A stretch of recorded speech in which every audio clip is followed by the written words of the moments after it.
आगे गुण का लक्षण बताते हैं। द्रव्याश्रयी अगुणवान संयोग विभागेषु अकारणम अनपेक्षः इति गुणलक्षणम। ये भी वैशेषिकों का अपना विशिष्ट महत्वपूर्ण सिद्धांत है। बौद्ध गुणों को ही मानते हैं, द्रव्य को मानते ही नहीं। क्यों? क्योंकि जो भी प्रत्यक्ष होता है गुणों का ही होता, द्रव्य का कहाँ होता। द्रव्य को मानते नहीं, गुण को ही मानते। परंतु द्रव्य और गुणों को दोनों को अलग अलग पृथक रूप से मानना है, ये वैशेषिकों का विशेष है। अलग मानना, फिर अलग लक्षण करना, फिर अलग दोनों का विभाग करना। तो द्रव्याश्रयी, ये गुण की उपलब्धि जब भी होगी वो द्रव्य में ही होगी। तो द्रव्य का आश्रय लेने वाला, द्रव्य गुणाश्रय था, गुणवत् द्रव्यम, वो द्रव्य गुण का आश्रय है। अरे ये गुण का लक्षण के समय द्रव्याश्रयी, द्रव्य आश्रय है जिसका है, तो द्रव्याश्रयी। तो यहाँ पर तच्छिलार्थ में नहीं प्रत्यय हुआ। द्रव्यम आश्रयितुम शीलम अस्य द्रव्याश्रयी उपस्कार कर कह रहे हैं। तो शीलार्थ में यहाँ नहीं प्रत्यय हुआ, इन प्रत्यय हुआ। तो द्रव्याश्रय, द्रव्य में ही आश्रय लेने का स्वभाव जिसका है। और अगुणवान, द्रव्याश्रयी कह दिया, द्रव्याश्रयी गुणवान होता, एक लक्षण ये हुआ। द्रव्याश्रय होता, द्रव्याश्रय द्रव्य भी होता। कौन? कार्य द्रव्य।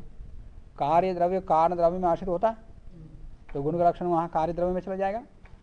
कर्म भी होता है द्रव्याश्रय, द्रव्य के आश्रित होकर के कर्म भी रहता, तो कर्म में भी गुण का लक्षण कहा जाएगा। जाति भी द्रव्याश्रित ही होती है, तो द्रव्य में भी और जाति में भी गुण का लक्षण जाएगा। विशेष भी द्रव्य में ही रहता, तो उसमें भी गुण का लक्षण जाएगा। और समवाय कोई द्रव्य में रहता, समय कहाँ तो द्रव्य होता, तो समय भी, समय संबंध भी द्रव्य में ही रहता, तो उसमें भी गुण का संबंध, पदार्थ में गुण का संबंध जाने लगता। तो इसलिए कह रहे हैं अगुणवान।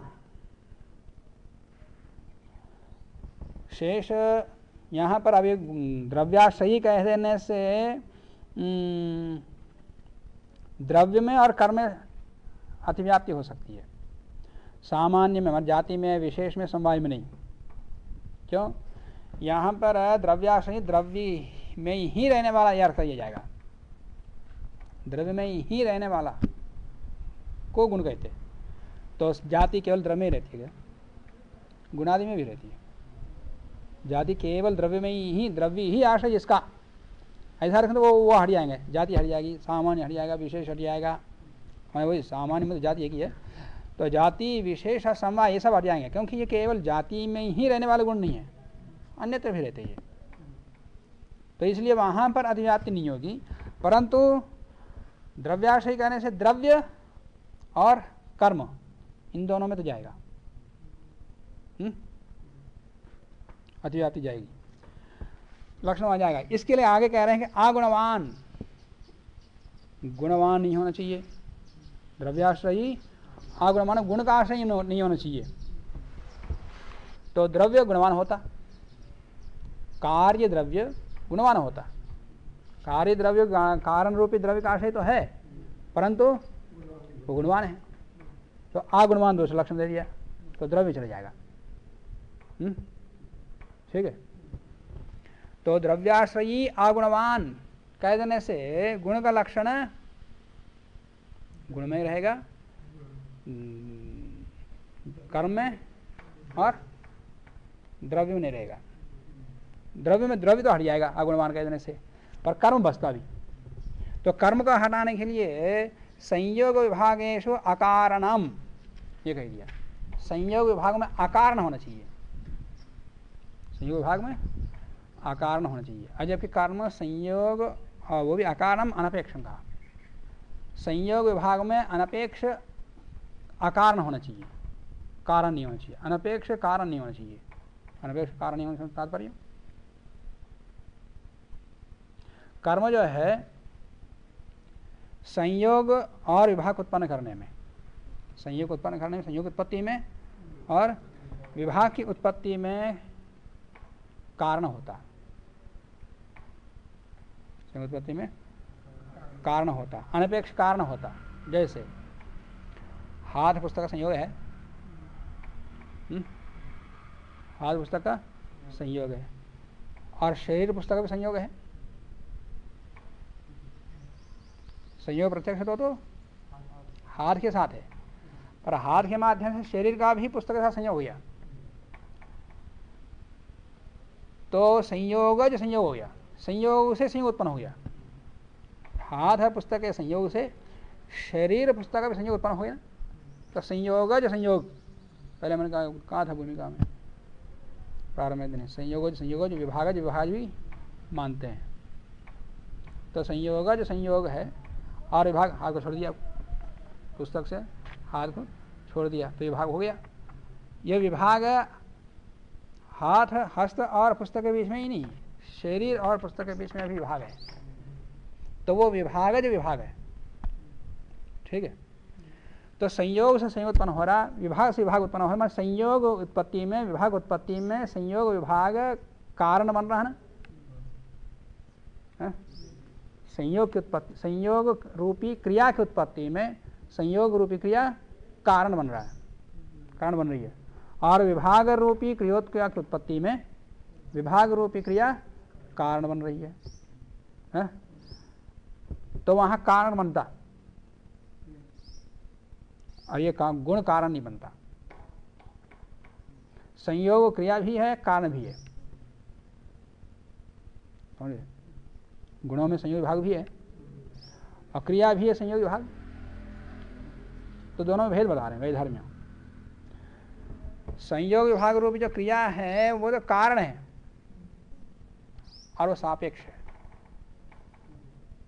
न निरपेक्ष ही है।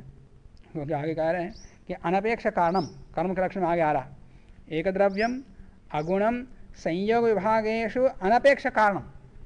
संयोग विभाग में अनपेक्ष कारण को कर्म कहते, न किसी की अपेक्षा किए बिना, किसी की अपेक्षा किए बिना ही संयोग विभाग जहाँ होने में कारण बनता है वो कर्म कहलाता, गुण नहीं। और जो किसी की अपेक्षा किए बिना कारण नहीं बनता वो गुण कहलाता। कहाँ गया? अकारणम अनपेक्षम, अकारण की अपेक्षा नहीं करता, अकारण की अपेक्षा नहीं करता, कारण की अपेक्षा करता है, सीधा निकलता है, कारण की अपेक्षा रखता है। पर यहाँ ऐसा नहीं लेना कि अनपेक्ष कारण को किसी की अपेक्षा किए बिना जो कारण बनता है उसको कर्म कहते हैं, और अपेक्षा किए बिना ही जो कारण नहीं बनता उसको गुण कहते हैं। दूसरा वैधर्म ये भी है कि संयोग विभाग रूपी क्रिया, संयोग क्रिया एक ही में रहती है और विभाग क्रिया भी एक ही में रहती है। क्रिया का लक्षण भी वही है, एक द्रव्यम, एक ही द्रव्य में रहती है सदा क्रिया। एक क्रिया एक ही काल में दो में नहीं रह सकती, एक क्रिया एक काल में दो द्रव्यों में नहीं रह सकती। एक क्रिया सदा एक ही द्रव्य में रहेगी, क्रिया का लक्षण एक द्रव्यम कर्म लक्षण। एक क्रिया में कोई चीज एक ही द्रव्य में रहता हो उसको कर्म कह सकते। और संयोग जो गुण है वो दोनों में रह सकता है, दिष्ट है, विभाग भी दिष्ट है, द्वित्व भी दिष्ट है, पृथकत्व भी दिष्ट है। तो इस प्रकार कुछ गुण ऐसे हैं जो द्विष्ट हैं, परंतु संयोग क्रिया एक ही में, दोनों मिल रहे तो फिर दृष्टि क्यों नहीं है। और इसका संयोग क्रिया इसमें है और उसका संयोग क्रिया उसमें है, ये दोनों में नहीं है संयोग क्रिया। और जब संयोग हो गया, गुण उत्पन्न हो गया, संयोग गुण उत्पन्न हो गया, तो दोनों में गुण द्विष्ट है पर क्रिया एक ही में, ये भी दोनों में वैधर्म्य है। संयोग विभागेषु, संयोग और विभाग की उत्पत्ति में जो अकारण अनपेक्ष है इति गुण लक्षणम, उसको गुण कहते हैं। उपस्कारकार कहते हैं कि द्रव्यानंतरम गुणानाम उद्देशात, द्रव्य के बाद गुण का उद्देश्य किया गया है, तो इसलिए तल लक्षण आह, उसी गुण का लक्षण कहते हैं। द्रव्याश्रयी इति। द्रव्यम आश्रयितुम शीलम अस्य द्रव्याश्रयी एतच्च, और वो द्रव्ये अपि गतम आह, द्रव्य में भी लक्षण जा रहा है, द्रव्य में कर्म में भी लग देना, कर्मणि द्रव्य च गतम आह, कर्म में भी जा रहा है और जाति कर्म और द्रव्य दोनों में जा रहा है। और सामान्य आदि में सामान्य विशेष समवाय में भी जाता, परंतु उसका निवारण कैसे करेंगे? गुण का लक्षण सामान्य विशेष समवाय में भी जाता, तो वहां पर निवारण कैसे करेंगे? लक्षण माना जाए, अतिव्याप्ति ना हो, द्रव्याश्रय ही हो, उसको गुण कहेंगे।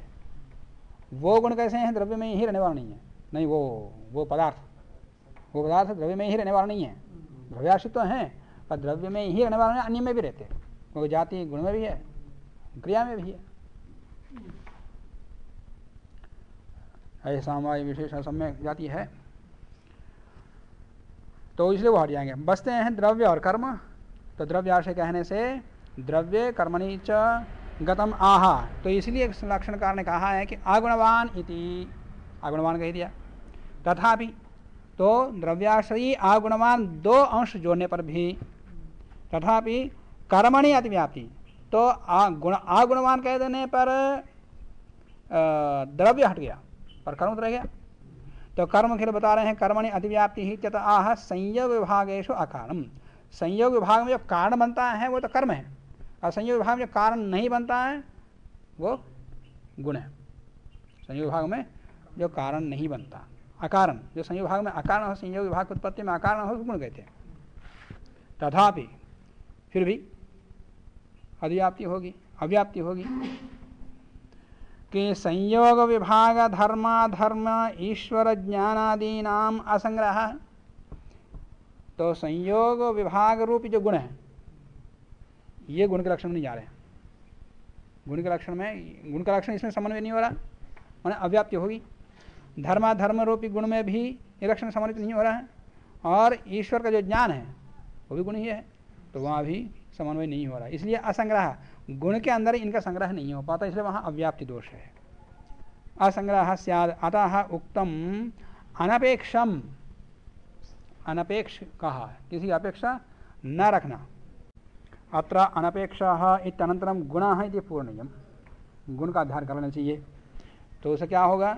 संयोग विभागेषु अनपेक्षः सन, संयोग विभाग की उत्पत्ति में जो अपेक्षित नहीं है, अपेक्षा नहीं रखता, संयोग विभागेषु अनपेक्षः सन कारणम, अनपेक्ष होता हुआ जो कारण है, कारणम जो न भवति, कारण नहीं होता, सह गुणः इत्यर्थः, वो गुण कहलाता है। तो यहाँ संयोग विभागेषु अकारणम कह देने पर भी संयोग विभाग धर्म अधर्म ज्ञान ईश्वर ज्ञान में, ईश्वर ज्ञान आदियों का संग्रह, गुण में संग्रह नहीं होता। क्यों? क्योंकि ईश्वर का ज्ञान कार्य मात्र के प्रति कारण होता, ये अकारण कहा आपने, संयोग विभागेषु अकारणम, अकारण को गुण कहते हैं। तो ईश्वर का ज्ञान भी तो गुण ही होता, बुद्धि तो बुद्धि तो कारण में है, और ईश्वर का ज्ञान कार्य मात्र के प्रति कारण है, अकारण गुण का, तो गुण में ये जान नहीं जाएगा। और धर्माधर्म मतलब अदृश्य सृष्टि के आरंभ से लेकर के प्रलय तक अदृश्य कारण बनता है, तो अदृश्य का तात्पर्य धर्माधर्म। तो धर्माधर्म रूपी जो गुण है वो भी कारण बन रहे हैं हर कार्य के प्रति, तो अकारण को गुण कह देने पर ये धर्माधर्म भी गुणों में गृहीत नहीं होंगे। वैसे संयोग विभाग एक संयोग दूसरे की अपेक्षा करेगा, तो अकारण को संयोग कहने पर इनका संग्रह गुणों में नहीं हो पाता, तो इसीलिए कह दिया अनपेक्ष, अकारण की अपेक्षा हो, अकारण की अपेक्षा नहीं करना, अकारण की अपेक्षा नहीं करना, कारण की अपेक्षा करना। कारण की अपेक्षा करने का तात्पर्य है कि सापेक्ष कारण, अनपेक्ष का अकारण, अनपेक्ष अकारण मतलब सापेक्ष कारण। तो सापेक्ष कारण को गुण कहते, सापेक्ष कारण को गुण कहते हैं। और कर्म क्या है? अनपेक्ष कारण है। कर्म अनपेक्ष कारण होता और ये सापेक्ष कारण है, क्योंकि ईश्वर का ज्ञान, सृष्टि उत्पत्ति, हर कार्य के प्रति कारण किस रूप में सापेक्षित है? अदृष्टि की, धर्माधर्म की अपेक्षा रखेगा। अधर्माधर्म पुरुष के, जीव के कर्मों की अपेक्षा रखेगा। तो सकारण कारण है ये। तो सकारण कारण होने के कारण से कर्म नहीं जाएगा, कर्म जाएगा तो गुण में रहेगा, तो कोई अतिव्याप्ति नहीं होगी। अत्र अनपेक्षा है इति अनंतरम गुणा है पूर्णयम। उससे क्या होगा? संयोग विभागेषु अनपेक्षा सन, संयोग विभागों की उत्पत्ति में अनपेक्ष होता हुआ जो कारण नहीं होता, मान सापेक्ष होता हुआ कारण होता, सह गुणा, वो गुण कहलाता। तो ऐसा कह देने पर संयोग विभाग, धर्माधर्म, ईश्वर ज्ञान आदि आ जाएंगे। संयोग विभाग आदि नाम संयोग विभागों प्रति सापेक्षत्वात्, क्योंकि संयोग और विभाग आदि, आदि से वही धर्माधर्म आदि सब आएंगे। संयोग विभाग आदि नाम संयोग विभागों प्रति सापेक्ष है, ये संयोग विभाग के प्रति सापेक्षित है, इसलिए सापेक्षित कारण गुण कहलाता। तो गुण का लक्षण बताते हैं, नित्य वृत्ति सत्ता व्याप्य जातिमत्वम गुणत्वम। निष्कर्ष के रूप में बता दिया गुण किसको कहते हैं? नित्य द्रव्य में रहने वाला नित्य वृत्ति, और नित्य वृत्ति मान नित्य पदार्थ में, नित्य पदार्थ निष्ठ जो सत्ता, सत्ता का व्याप्य होना चाहिए। सत्ता का व्याप्य, सत्ता का साक्षात व्याप्य, सत्ता रूपी जाति का साक्षात व्याप्य कौन कौन है? द्रव्यत्व, गुणत्व और कर्मत्व है। तो कर्म नित्य विभू द्रव्य में नहीं रहता, कर्म विभू द्रव्य में नहीं रहता। तो नित्य वृत्ति, नित्य वृत्ति सत्ता साक्षात व्यापक कहने से कर्म नहीं आएगा, वो कर्म तो जाति नहीं आएगी, अनित्य से हटेगा नित्य कहने से।